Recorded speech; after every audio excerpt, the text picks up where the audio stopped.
Hey all, this is Raj here, and today friends, this video is especially for my fellow Canadians and more so for people who are living in Toronto. So you may want to see it as a curiosity, but if you know someone from Toronto, just send this video to them so that they can have a look at it. Well, I need to talk about something that is financially devastating thousands of average Torontonians right now. We are talking about the pre-construction condo market and specifically the individual buyer who simply wanted a home. A few years ago, these buyers signed contracts when prices were sky high. Fast forward to today, the market has tanked and interest rates have skyrocketed. Now their finished unit is ready, the bank's appraisal comes in way too low, and they can no longer afford the mortgage that they need in order to close the deal. For this person, the legal reality is brutal. The courts essentially say, sorry, you signed a contract. When they can't close, they face a double whammy that can ruin them. First, they instantly forfeit that deposit. That money is gone. Second, they are still on the hook for the financial loss the builder takes on the resale. The builder will try his best to quickly sell the unit to someone else at the current or lower price, whatever is there in the market, as compared to the purchase price at which the buyer had bought it. The difference between the original purchase price of the buyer and the new lower sales price, plus all the builder's legal fees and other costs, all of them have to be borne by the original buyer. So this is the deal in Toronto. We are talking about hundreds of thousands of dollars in damages and debt to make the builder whole. To pay off that price gap, the individual buyer is often forced into bankruptcy. The logic here is that it was the buyer that wanted to buy and agreed to all the conditions. Nobody forced him. Most of builder agreements are one-sided in favor of the builder. The builder in good faith finished the construction, and now the buyer has to honor their part and pay the balance. If some misfortune befell the buyer or the property values tanked, it was the buyer's risk. Think about that risk. The average person bears all the downside with no safety net and can lose their life savings and their financial future just to cover the builder's loss. I personally know of a young couple, both working good jobs. They booked a pre-construction house at more than $1 million and paid the deposit with a whole lot of dreams. Fast forward a few years and the project was ready, but the couple had a divorce by the time, real estate prices plunged, and both of them have lost the deposit and are on the hook for whatever is the difference between the price at which they bought and the lower price at which the buyer is struggling to sell the property and any incidental cost the buyer may have. Look at your own circle and you may have at least one such story to tell. Now let's look at the other side of the coin, the powerful players. This video was prompted by a news article about One Bloor West, promoted as the tallest building and a one-of-a-kind luxury property. I recollect seeing long lines of buyers waiting to sign the contract. Suffice to say, it was a massive high-profile project which eventually entered into receivership because of soaring costs and financial issues.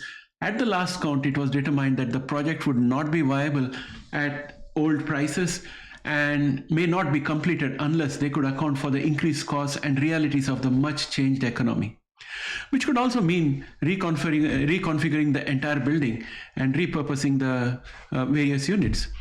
Here, when the project faced financial problems, the court stepped in. In November 2025, that is this month, a court approved the cancellation of over 300 original purchase contracts. These are all signed and approved contracts. And as an added remedy, these buyers get the first right to refuse when the new project takes off. The buyers lost their units, but here's the key difference. They got their deposits back. Not only the deposits, but also with interest. They got a court-approved reset button. On the face of it, it all seems fair. After all, banks lend mortgage and just take interest.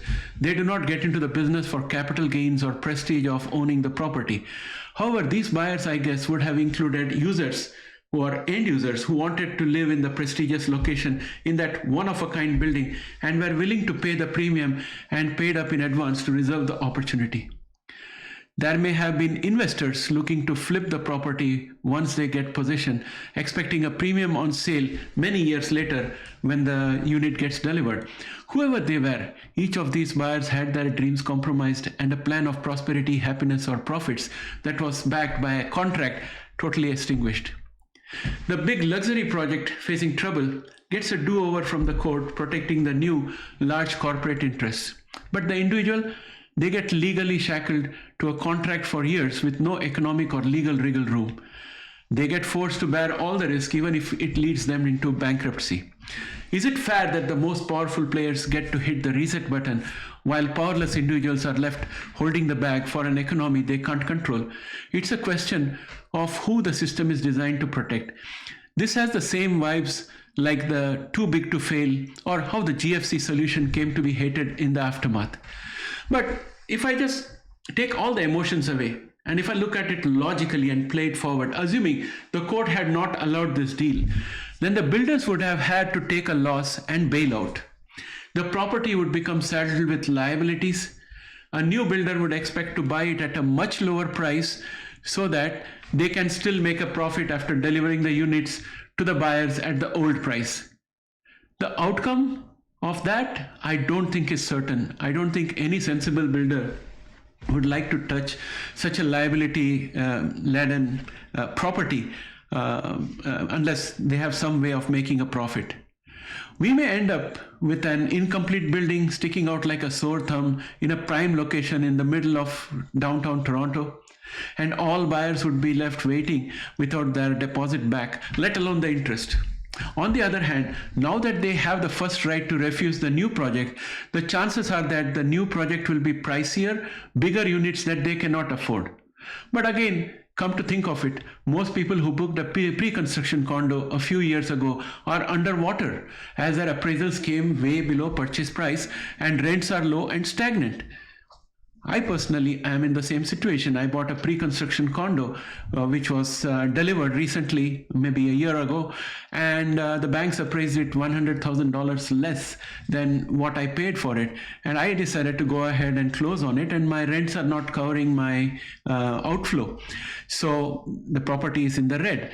But that's the kind of thing that is happening currently to people. And there are many people who are walking away from their deposits because they are not able to get the mortgage, and their life situation doesn't allow them the luxury of carrying loss-making unit.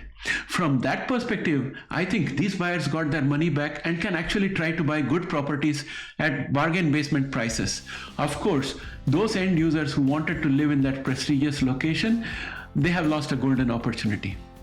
Now friends, what do you think about this? Do you think it's a huge power imbalance? Do you think this was better than having an incomplete eyesore building at 1 Bloor Street? Let me know your thoughts in the comments below and subscribe. Also, please check out my Substack. Subscription is free. My channel usually talks about stocks. It's basically a financial channel. We talk about AI stocks, we talk about genomic stocks, indices, and commodities. So if you're interested in those kind of things, join here and support a Canadian content creator. That's all for today. See you later. Bye for now.